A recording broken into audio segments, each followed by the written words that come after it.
भाई साहब ये कूलर कितने का है? 12,000 का है भैया। अच्छा 12,000 का है, चलिए पैक करवा दीजिए। चलिए सर बताइए पेमेंट कैसे कीजिएगा, ऑनलाइन कीजिएगा या कैश कीजिएगा? अरे भैया ऑनलाइन करेंगे, आज के टाइम में इतना कैश रखता कौन है। ठीक है सर, QR कोड दे रहे हैं, कर दीजिए। अरे भैया हम नहीं करेंगे ना, क्योंकि मेरे पास स्मार्टफोन नहीं है, वो बटन वाला फोन है और उससे हम ऑनलाइन पेमेंट नहीं कर सकते हैं। एक काम कीजिए ना, कूलर लेकर चलिए मेरा घर, मेरा बच्चा पेमेंट कर देगा। चलिए ठीक है भैया, कोई बात नहीं। सेल्स हुआ एड्रेस समझ लिया ना बढ़िया से, और पेमेंट लेकर आना 12,000 रुपया, ठीक है? QR कोड है ना मोबाइल में तुम्हारे पास सेव? अरे हाँ हाँ भैया है, इसी कटरा में भैया आपका घर है। अरे हाँ हाँ अंदर ही है, चलो ना पहले दिखा देते हैं, उसके बाद लेकर आ जाना ऊपर। ये वाला सीढ़ी देख रहे हो ना, इसी से ऊपर आना है, ठीक है? लेकर आओ, हम ऊपर ही खड़े हैं, ठीक है? अरे भैया आपको भी चलना होगा, हम अकेले कैसे उठाएंगे? अरे यार हम कोई लेबर थोड़ी ना जो हम हाथ लगाएंगे, किसी रिक्शा वाला को पकड़ लो। तुम लोग को तो 2 आदमी रखना चाहिए अपने साथ जब ऐसा काम करते हो पहुंचाने का। अरे भैया ठीक है, दूसरा आदमी तो कर लेंगे, लेकिन 20-25 दे दीजिएगा उसको। ठीक है तुम लेकर आओ ना ऊपर, दे देंगे पैसा, चिंता क्या करते हो।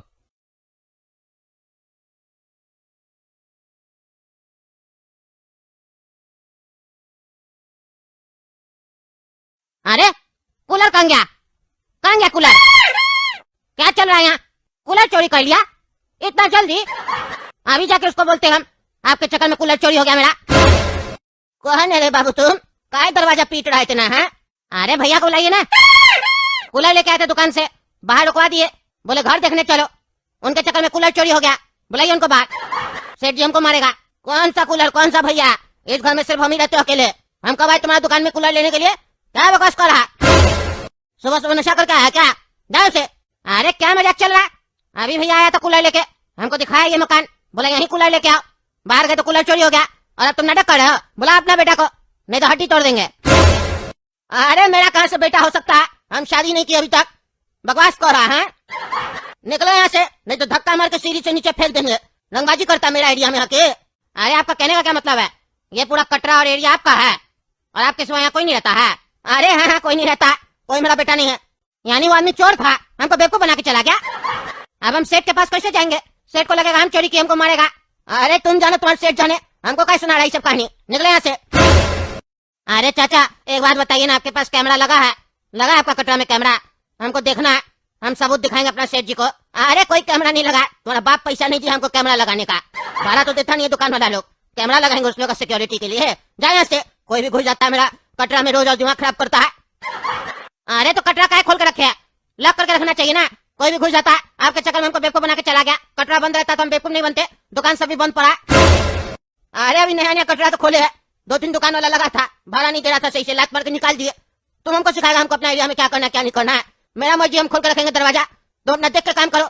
आदमी पैजामा है तुम, जाए यहाँ से, नहीं तो पुलिस को कॉल करके अंदर करवा देंगे। दिमाग खा रहा है, निकलो। बेटा ट्रेनिंग बढ़िया से मिला कि नहीं मिला? मेरे साथ काम करेगा ना, ऐसे ऐस करेगा। फ्री में मिल गया ना कूलर।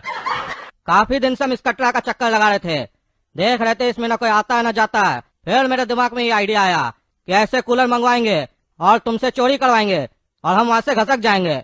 बढ़िया लगा ना आइडिया? अरे यार क्या बकवास कर रहा है, कूलर कैसे चोरी हो सकता है? तुम अंधा है क्या? आँख खोल कर काम नहीं करता है? तुम्हारे चक्कर में सेठ जी हमको सुनाएगा, उनको लगेगा हम दोनों मिलकर चुराए हैं। ऐसे इतना तंगी चल रहा है, खाना पीना का पैसा सही से निकल नहीं रहा है, तो ऊपर से नौकरी से निकलवा देगा हमको। गलती कर दी हम जो तुमको अकेले भेजे, हमको भी साथ में चलना था, पैसा भी नहीं लिए थे उस गधा से। लगता है वो साला चोर था। हर बार मेरा ईमानदारी की वजह से हमको सहना पड़ता है, हमेशा कोई ना कोई हमको बेवकूफ बना देता है, और बाद में लोग हम ही को चोर समझता है। तुम्हारे चक्कर में सेठ जी हमको भी चोर समझेंगे। क्या बोला जी? ईमानदार जज मेरा जितना कंपनी और हॉस्पिटल है सबको सील कर दिया है और मेरे खिलाफ वारंट निकाल दिया है। उसका इतना हिम्मत, अब उसको बताते हैं। बहुत ईमानदार बनता है ना, सारा उसका ईमानदारी घुसेड़ देंगे अंदर। है चमेली, तुमको मेरा आदमी 1 करोड़ रुपया देगा, ठीक है? ईमानदार जज के घर पे 1 करोड़ रुपया रखवा दो, और मीडिया और पुलिस को बुलवाओ, जमाना को भी तो पता चले कि ईमानदार जज कितना ईमानदार है। और डॉक्टर काला कद्दू बहुत काबिल बन रहा है ना, उसको भी ठिकाने लगाओ। इस लोग को बहुत सच का कीड़ा काट रहा है ना, अब इस लोग को भोगड़ा मंत्री काटेगा। हाँ बोलो चमेली। अरे जज साहब, भोगड़ा मंत्री साजिश रच रहा है आपके खिलाफ, 1 करोड़ रुपया दिया है, कह रहा आपके घर पे रख दिया जाए और मीडिया को आपके घर पे बुलवा के आपको नंगा कर दिया जाए सबके सामने। अच्छा, जैसे हम उसको नंगा किए वैसे ही हमको नंगा करना चाहता है वो। और तुम ये बात हमको बता रहा है, तुमको तो उसका काम करना चाहिए, तुमको तो पैसा भी मिल रहा होगा। अरे जज साहब, पैसा मिल रहा वो बात ठीक है, लेकिन आप जैसा ईमानदार जज कद्दूपुर में एक भी नहीं है। आपको भी फंसा दिया जाएगा तो न्याय कैसे मिलेगा? आप मेरा बेटा के लिए जो किए है ना, हम उसको भूल नहीं सकते हैं। तो तुम क्या चाहते हो? तुमको भुगड़ा मंत्री मार दे? उसका काम नहीं करोगे तो तुमको मार देगा ना। अरे जज साहब, हम उसका काम करेंगे। अच्छा, तुम दोनों तरफ से मलाई खाएगा, उसका काम करके हमको फंसाएगा। अरे जज साहब, फंसेगा वही, लेकिन उसको पता नहीं चलेगा कि हम उसको फंसाए। मतलब नहीं समझे? हम आपका बेडरूम में जब पैसा रखेंगे ना, तो उस बेडरूम में आप अपना कैमरा लगवा दीजिएगा। हम पैसा रख के उसी बेडरूम से भुगड़ा मंत्री को कॉल करेंगे और स्पीकर पे फोन रखेंगे और भुगड़ा मंत्री को बोलेंगे कि हम जज साहब को फंसाने के लिए उनका बेडरूम में पैसा रख दिए। फिर वो रिप्लाई देगा, सब रिकॉर्ड हो जाएगा, मीडिया वाला आएगा, वीडियो देखेगा, तो अपने पोल खुल जाएगा कि आप ईमानदार है और वो बेईमान है। हाँ, आइडिया तो अच्छा है, पर एक दिक्कत है जज साहब, वो डॉक्टर काला कद्दू को भी मारने के लिए पैसा दिया है, उसका क्या करे? अरे पैसा दिया तो काम करना पड़ेगा ना, मार दो। अरे जज साहब, क्या करे आप? निर्दोष आदमी को मार दे? अरे तुम पैसा लिए हो ना, तो सर्विस तो दोगे ना, नहीं तो तुम बेईमान कहलाओगे, और तुमको पता हम बेईमान लोग को छोड़ते नहीं है। तुम अपना क्लाइंट से धोखा नहीं कर सकते हो, मार दो। अरे जज साहब, अगर हम उसको मार देंगे तो भी तो आप हमको सजा दीजिएगा, तब बोलिएगा तुम मर्डर किया है, ये भी क्राइम होता है। हाँ, सजा तो तब भी देंगे हम तुमको। अरे जज साहब, आप हमको राय दीजिए, हम क्या करें? अरे तुमको राय मांगना था तो पहले मांगना था ना, जब तुम उससे पैसा लिया। अब लेके हमसे राय मांग रहा है, अब तो तुमको उसको मारना पड़ेगा, मारो उसको। अरे जज साहब, हम समझे नहीं, आप हमको समझाइए, आखिर आप ऐसा क्यों बोल रहे हैं?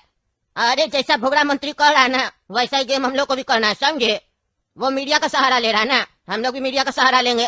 काला कद्दू को मारेंगे नहीं, लेकिन उसको दिखाएंगे टीवी में कि काला कद्दू को तुम मार दियो, समझे? उसको भ्रम में रहने दो। टीवी में ये दिखाएंगे कि जब तुम उसको मारने गया तो काला कद्दू तुमको ही मार दिया, और काला कद्दू को हम जेल में डाल दिए, ये टीवी में दिखाया जाएगा, वो भ्रम में जिएगा। अब तुम ये बताओ, स्काईलैंड में तुम्हारा कोई आदमी है? अरे हाँ जज साहब है, आपको क्या काम है? अरे वो जैसे हमको फंसाने के लिए तुमको पैसा दिया है ना, वैसे ही हम उसको मारेंगे और वो मरेगा, लेकिन हम पैसा नहीं देंगे सामने वाला को।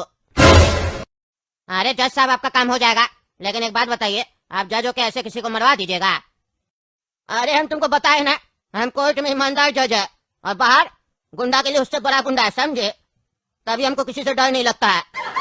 मेरा काम है, जो जैसे बात करेगा उसको वैसा ही जवाब मिलेगा। वो गुंडागर्दी किया, गुंडागर्दी का जवाब गुंडागर्दी से उसको देंगे, क्योंकि उसको जेल में डालेंगे तो वो अपना इधर उधर तरकीब लगा के निकलने का कोशिश करेगा, हम उसका सारा रास्ता ही बंद कर देंगे। तो जाओ और अपना आदमी को बोलो। ठीक है जज साहब। नमस्कार दोस्तों, मैं हूँ पगला, आप देख रहे पगला न्यूज। आज कद्दूपुर के मंत्री भुगड़ा मंत्री जी ने ऐसा क्राइम किया जिसके बाद उनको फांसी भी दिया जाए तो वो भी सजा कम होगी। ईमानदार जज साहब ने उनकी कंपनी सील की और उनके खिलाफ वारंट निकाला, तो उन्होंने बदला लेने के चक्कर में जज साहब के घर में 1 करोड़ रुपया रखवा दिया, ताकि उनके ईमानदारी पे लोग को शक हो। पर भुगड़ा मंत्री को पता नहीं था, जज साहब के जिस बेडरूम में उसने पैसे रखवाए, उस बेडरूम में एक हिडन कैमरा लगा हुआ था, और उस हिडन कैमरा में सब कुछ रिकॉर्ड हो चुका है कि कैसे भुगड़ा मंत्री के आदमी ने उनको कॉल करके बताया कि पैसा रख दिया, अब जज साहब फंस जाएंगे। तो भुगड़ा मंत्री जी हंसने लग गए, सब रिकॉर्ड हो चुका है। अरे साला, ये सब काम उल्टा क्यों हो रहा है? हम उसको फंसाने गए थे, उल्टा हम ही फंस गए। अब कद्दूपुर वापस जाएंगे तो सीधा हम अरेस्ट हो जाएंगे। एक काम करते हैं, कुछ दिन यहाँ से जाएंगे नहीं, मामला शांत होगा, उसके बाद देखते हैं क्या करना है। नमस्कार दोस्तों, मैं हूँ पगला, आप देख रहे पगला न्यूज। भुगड़ा मंत्री को यहाँ का जज सजा दे पाए या न दे पाए, लेकिन ऊपर वाले ने उनको सजा दे दिया है। जज साहब से पंगा लेगा? तुमसे बड़ा गुंडा है ईमानदार जज साहब, आप मरो। उनका फॉरेन में भी फैन सब है, मेरे जैसा फैन, आप मरो। वो भगोड़ा मंत्री सोच रहा था विदेश में रह के वो सुरक्षित रहेगा, लेकिन वहाँ पे उसे दिन दहाड़े मार दिया गया। इसीलिए कहते हैं, बुरा करोगे तो बुरा ही होगा। देखा गोला कद्दू, गलत के साथ गलत होता है, समझाए थे ना तुमको। इस भुगड़ा मंत्री के चक्कर में हम काला कद्दू को गलत समझ के उसको घर से निकाल दिए थे। अरे पापा, हमको पता है मेरा भाई सही है, पर वो ईमानदारी की तरह से जो लड़ना चाह रहा था ना, वो गलत था। आप लोग हमको समझने में गलती कर दिए पापा।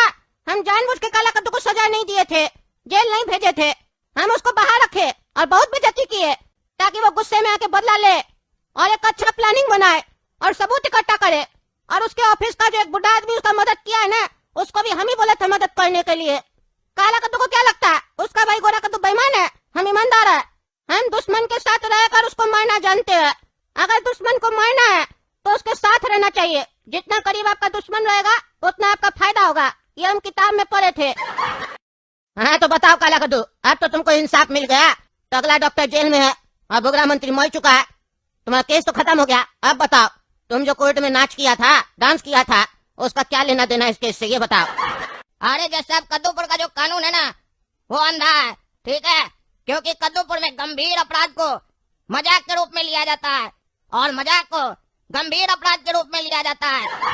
और यहाँ की अदालतें पैसे वालों के इशारों पर नाचती हैं। जिनके पास पैसा होता है, पावर होता है, वही यहाँ पर भगवान होता है। वो जो बोल दे वही फैसला। आज देखे नहीं है कद्दूपुर में क्या होता है? कहा जाता है जनता ही मालिक होती है, जनता चाहे तो सरकार गिरा सकती है, जनता चाहे तो सरकार उठा सकती है, पर किसको चुनने के लिए कहा जाता है हमें? कद्दूपुर में जितना नेता खड़ा होता है सब चोर होता है और हमें अधिकार दिया जाता है कि आप इनमें से किसी एक चोर को सेलेक्ट करिए, फिर वो आपके लिए कानून बनाएगा और उसमें बताएगा आप सही हैं या गलत है। एक चोर बताएगा कि हम सही हैं या गलत है, वो हमारे लिए कानून बनाएगा, पर उस कानून का पालन वो खुद नहीं करेगा, ना ही उसके रिश्तेदार करेंगे। वो जब चाहे कानून का उल्लंघन करेंगे और उनको कुछ नहीं होगा और अदालतें मुंह देखेंगी। और हमारे जैसा मामूली आदमी सच बोलना चाहे तो उसका मुंह बंद कर दिया जाएगा और छोटी सी गलती में उसको लंबा सजा दे दिया जाएगा। इसीलिए हम बोले जज साहब कि यहाँ मजाक को सीरियस लिया जाता है और जो सीरियस बात होती है उसको मजाक में लिया जाता है। अरे तुम इतना लंबा चौड़ा डायलॉग दिया, ये नहीं बताया तुम डांस क्यों किया, ये बताओ। क्योंकि कद्दूपुर में बाकी लोग क्या करता है उससे हमको फर्क नहीं पड़ता, समझे? लेकिन हम ईमानदार जज है और कोर्ट पे तुमको भरोसा होना चाहिए, क्योंकि जब भी कोर्ट में ईमानदार जज होगा तो वो फैसला करेगा और जनता को जब भी तकलीफ होता है तो कोर्ट ही उसका सहारा होता है। कोर्ट पे भरोसा रखना चाहिए, खास करके मेरा कोर्ट में तो रखो ही, जहाँ फैसला भी जल्दी मिलता है, न्याय भी जल्दी मिलता है। अरे जज साहब, हम इसलिए डांस किए क्योंकि हमको लगा आप भी उन्हीं लोगों में से एक हैं जो पैसा खिलाता होगा उसके लिए नाचते होंगे। इसीलिए हम सोचे कि हम यहाँ पर जो भी बोलेंगे उसके बाद भी आप हमको सजा दीजिएगा, हो सकता है फांसी पर चढ़ा दीजिए। इसीलिए हम सोचे मरना ही है तो एक बार डांस करके मर जाएं, कम से कम लगेगा तो कि हम डांस किए। मतलब तुम उस दिन जो डांस किया उसका कोई मतलब नहीं था, तुम सिर्फ मजाक कर रहा था, कोर्ट का समय बर्बाद किया। अरे जज साहब, आप लोग एक केस को 50-50 साल तक चलाते हैं, इतना बड़ा मजाक करते हैं, तब आपको मजाक नहीं समझ में आता है। हम थोड़ा सा मजाक क्या कर दिए, आपको वो सीरियस लग गया ना, इसीलिए कहे मजाक को सीरियस लेते हैं आप लोग और जो सीरियस बात है उसको मजाक लेते हैं। और आपको हम धन्यवाद देना चाहते हैं कि आप सच का साथ दिए और हमको न्याय दिए और इस जनता को भी न्याय दिए जिसके लिए हम लड़ रहे थे। अरे मेरा कोर्ट में न्याय मिलता है, समझे? तुम गलती किए थे, तुमको केस यहीं फाइल करना था।